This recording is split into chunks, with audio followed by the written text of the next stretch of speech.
When you first have a baby, the only thing you want to do is hug and kiss them.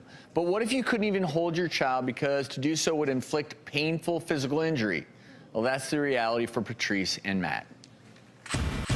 Matt and I got married in May of 2004. When we found out we were pregnant, we were super excited. I was 37 weeks pregnant, and it all of a sudden just hit me. I haven't felt him move in a long time. We met at the doctor's office, and I said, "He's gone, isn't he?" And he said, "Yes, I'm so sorry. It's completely devastating." We still wanted a family, so we decided we'd try again. And 2 months later, I found out I was pregnant with our second child. When I was pregnant with Jonah, they induced me at 37 weeks. And when I was pushing him out, I remember the doctor saying, "He's got a little cut on his lip." As he came out further, he had the skin missing from his elbows down and his knees down. It was just raw and red and bloody, and he was just screaming. It wasn't normal newborn baby cry that you want to hear. It was agony.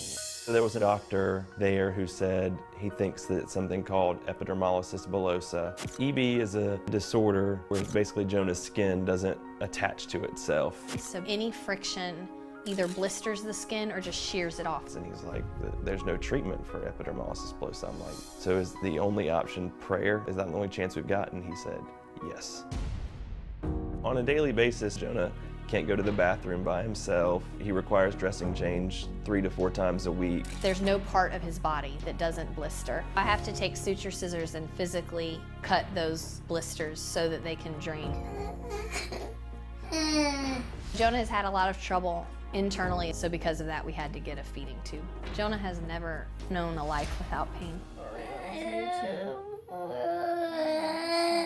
It's hard to balance, you know, being that compassionate, loving mom and then being the nurse who has to get the job done. You learn to be strong because you have to be, and you turn a lot of that emotion off.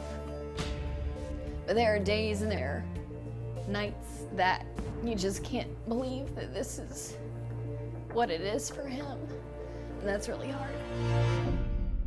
Despite all of this pain that he goes through, he is just the funniest, like most joyful, most charismatic little kid you'll ever meet. Jonah is a car guy. I mean, he loves cars. He likes watching NASCAR races. My favorite drivers are Kurt Busch, Jimmy Johnson, and Richard Petty. It's kind of weird for a dad to say that their son is their hero, but Jonah definitely is my hero. Not just what he endures, but the way he endures it, and that he doesn't just survive, he thrives. He has hope, and he has happiness, and he loves so big, and he has so much compassion for other people.